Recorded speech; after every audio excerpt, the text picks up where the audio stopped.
नमो भगवते वासुदेवाय नमः। हरे कृष्णा। प्रिय श्रोताओं, आज हम सब मिलकर भगवान विष्णु की पवित्र वरुथनी एकादशी की कथा का श्रवण करने के लिए एकत्रित हुए हैं। यह व्रत न केवल हमारे जीवन में धर्म और भक्ति का प्रकाश लाता है, बल्कि यह हमारे पापों को भी समाप्त करता है और हमें प्रभु की अनंत कृपा से अभिषेक करता है। भगवान विष्णु की कृपा से हम सभी के जीवन में सुख, समृद्धि और शांति की वर्षा हो, हमारी पूजा और व्रत स्वीकार हो और हमारे द्वारा किए गए सभी अच्छे कार्य हमें मोक्ष की दिशा में मार्गदर्शन प्रदान करें। इस दिव्य अवसर पर हम सब एक साथ मिलकर श्री हरि से प्रार्थना करते हैं कि वह हमें अपने आशीर्वाद से सदैव समृद्ध रखे और हमारे जीवन को एक नई दिशा दे। आप सभी को भी इस पवित्र व्रत के माध्यम से आत्मशुद्धि और परम सुख की प्राप्ति हो।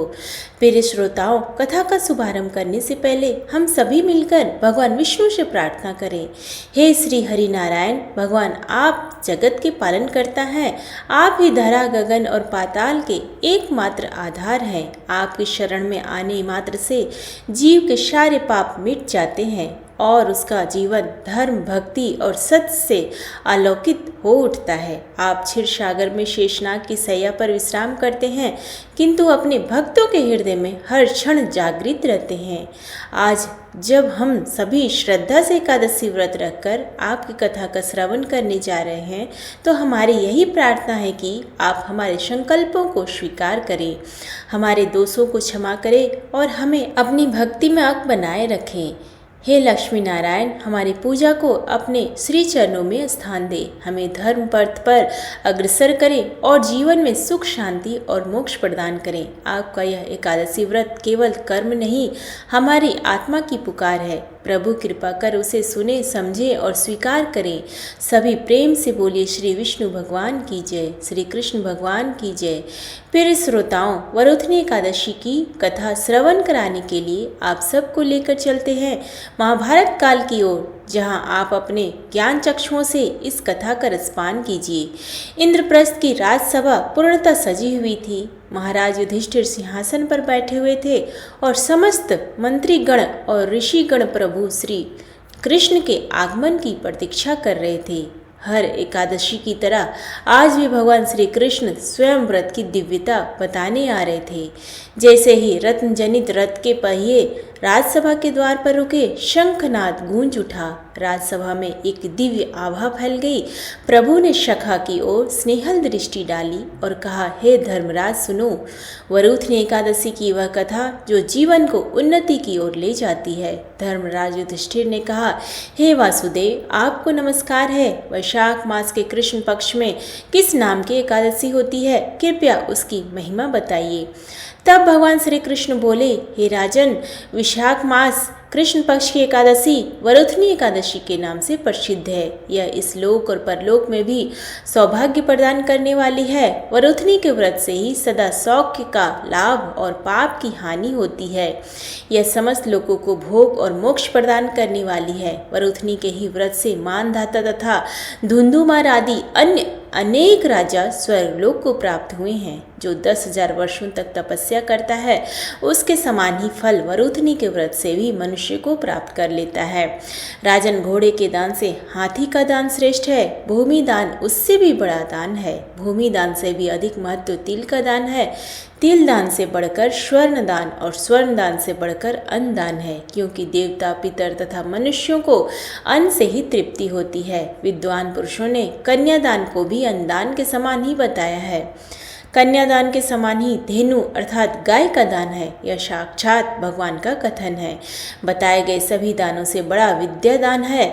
मनुष्य वरुथनी एकादशी का व्रत करके विद्यादान का भी फल प्राप्त कर लेता है। जो लोग पाप से मोहित होकर कन्या के धन से जीविका चलाते हैं, वे पुण्य का क्षय होने पर यातनामय नरक में जाते हैं। इसलिए सर्वथा प्रयत्न करके कन्या के धन से बचना चाहिए।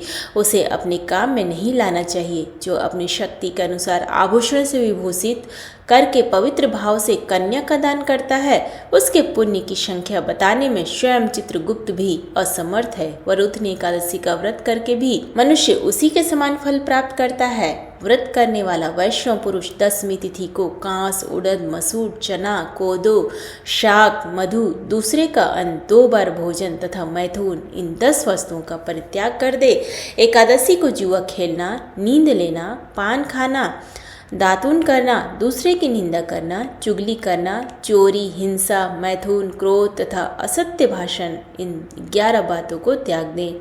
द्वादशी को कांस, उड़द, शराब, मधु, तेल, पतितों से वार्तालाप, व्यायाम, परदेश गमन, 2 बार भोजन, मैथुन, बैल की पीठ पर सवारी और मसूर, इन 12 वस्तुओं का त्याग करें। राजन, इस विधि से वरुथनी एकादशी का व्रत किया जाता है। रात को जागरण करने के लिए जो भगवान मधुसूदन का पूजन करते हैं वे सब पापों से मुक्त होकर परम गति को प्राप्त होते हैं। इसलिए पाप बेरो मनुष्यों को पूर्णतः प्रयत्न करके इस एकादशी का व्रत करना चाहिए। यमराज से डरने वाला मनुष्य अवश्य ही वरुथनी का व्रत करें।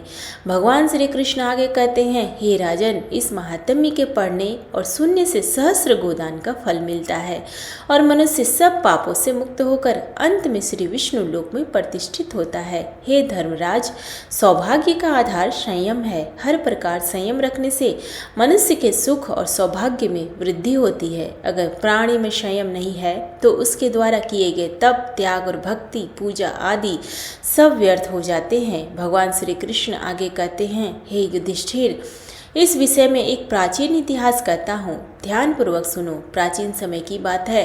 नर्मदा नदी के तट पर मानधाता नाम के एक राजा राज्य किया करते थे। वह बहुत ही धार्मिक विचारों के और दानी भी थे।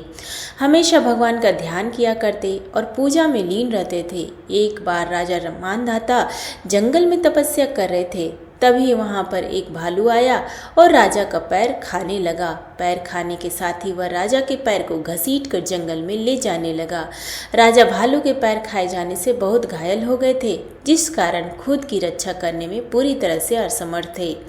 तब राजा मानधाता ने अपनी रक्षा के लिए भगवान श्री विष्णु से प्रार्थना की। राजा की करुण पुकार सुनकर भगवान विष्णु ने अपने चक्र से भालू को मारकर उनकी रक्षा की। लेकिन जब राजा ने अपना पैर देखा तो और भी अधिक दुखी हुए। फिर भगवान को याद आया। भगवान श्री विष्णु प्रकट हुए। तब राजा ने उनसे पूछा कि प्रभु, शारीरिक और मानसिक कष्ट से कैसे मुक्ति पाई जा सकती है? तब भगवान ने कहा कि हे राजन, यह तुम्हारे पूर्व जन्म का अपराध था। अब तुम मथुरा जाकर श्रद्धापूर्वक वरुथनी एकादशी का व्रत रखो और मेरे वराह अवतार की पूजा करो। तब इस व्रत के पुण्य प्रभाव से तुम्हारे अंग एक बार फिर से पहले की तरह हो जाएंगे। तब राजन ने भगवान को प्रणाम किया और मथुरा चले गए। वहां पर भगवान की श्रद्धापूर्वक पूजा आराधना की। एकादशी का दिन आने पर श्रद्धापूर्वक उन्होंने वरुथनी एकादशी का व्रत भी किया और इस व्रत के पुण्य प्रभाव से उन्हें अपना पैर वापस मिल गया। उनके अंग पुनः पहले की तरह हो गए और इस प्रकार उन्हें हर तरह के शारीरिक और मानसिक दुखों से भी छुटकारा मिल गया। भगवान श्री कृष्ण ने जब वरुथनी एकादशी का महत्व प्रतिपादित किया तब धर्मराज युधिष्ठिर ने उसको हृदय से ग्रहण किया। उन्होंने कहा, हे माधव, आपके वचनों से मेरे समस्त संदेह दूर हुए। मैं इस व्रत का पालन करूंगा और अपने राज्य में भी इसकी परंपरा स्थापित करूंगा। इस प्रकार यह दिव्य वार्ता समाप्त हुई जो धर्म, भक्ति और मोक्ष का मार्ग प्रशस्त करती है। सभी प्रेम से बोलिए श्री कृष्ण भगवान की जय, श्री लक्ष्मी नारायण भगवान की जय। आज के दिन भगवान की कथा लीलाओं का जितना अधिक श्रवण किया जाए उतना ही व्रत फलित होता है। जो लोग व्रत रखने में समर्थ नहीं है उन्हें भी इस दिन भगवान की कथा लीलाओं का श्रवण करना चाहिए। तो प्रिय श्रोताओं, अब प्रस्तुत है ठाकुर जी के बहुत ही सच्चे और निराले भक्त की कथा।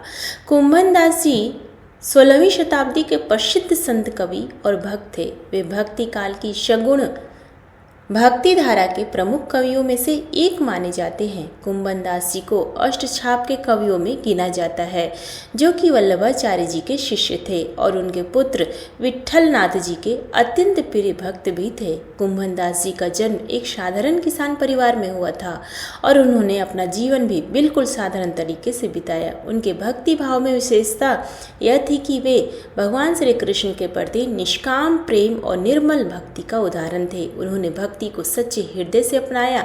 कभी भी सांसारिक सुख सुविधाओं की इच्छा लालसा नहीं की। उनका एक प्रसिद्ध पद है जिनमें उन्होंने अपनी विनम्रता को प्रकट किया है कि संस्थान को कभू नहीं चाहो, श्री वृंदावन बसे हम ही भाओ। कुंभन दास जी ने अपने जीवन काल में बहुत सारे अनेकों पदों की रचना की, जिनमें से अधिकांश में उन्होंने भगवान श्री कृष्ण के बाल रूप, उनकी लीलाओं और भक्ति मार्ग की महिमा का ही गुणगान किया। तो कुंभन दास जी का ही एक ऐसी निष्ठा भरी सच्ची कथा अब आपके साथ शेयर करने जा रहे हैं। आप सब बहुत ध्यानपूर्वक इस कथा को सुनिएगा। भक्त कुंभन दास जी जो गोवर्धन के तलहटी में रहते थे, एक बार की बात है कि भक्त कुंभन दास जी भगवान श्रीनाथ जी के पास गए और जाकर देखा कि श्रीनाथ जी तो अपना मुंह लटकाए बैठे हैं।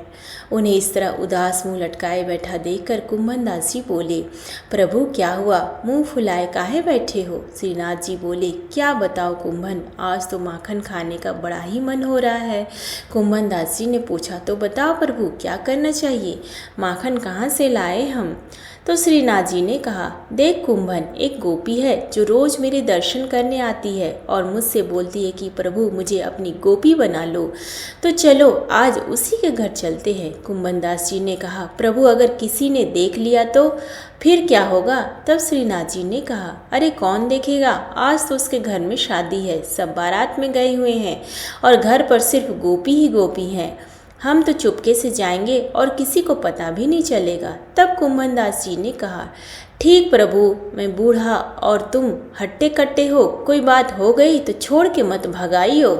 श्रीनाथ जी बोले, ठीक है, पक्की बात, साथ साथ भागे चले आएंगे। अगर कोई गोपी आ गई तो, और नहीं आए तो माखन खा के चुपचाप भागे आएंगे। अब तो श्रीनाथ जी और कुंभन दास जी दोनों गोपी के घर में जाने के लिए निकले और चुपके से घर के बगल में एक छोटी सी दीवार से होकर जाने की उन्होंने योजना बना ली। अब श्रीनाथ जी तो बिल्कुल छोटे से बालक है। कुंभन दास जी से कहने लगे, कुंभन तुम लंबे हो, पहले मुझे दीवार पर चढ़ाओ। कुंभन दास जी तो उनकी हर आज्ञा का पालन करते थे। बड़ी खुशी से बोले, ठीक है प्रभु, मेरे कंधों पर चढ़ जाओ। देखते ही देखते कुंभन दास जी ने प्रभु को अपने कंधों पर चढ़ा दिया।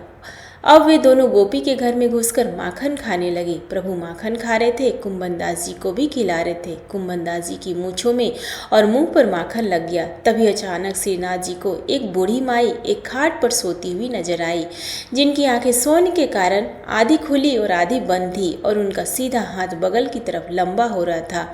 यह देखकर प्रभु बोले, श्रीनाथ जी ने कहा, कुंभन देख तो सही, यह बूढ़ी मैया कैसी देख रही है और लंबा हाथ करके हमसे माखन मांग रही है। एक काम करते हैं, थोड़ा सा माखन इन्हें भी दे देते हैं।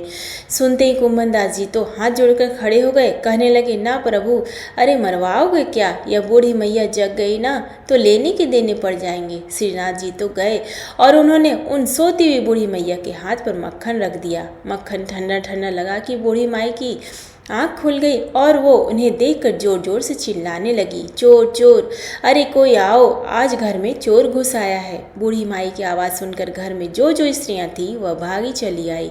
इधर श्रीनाथ जी भी भागे और उस दीवार को कूदकर भाग गए।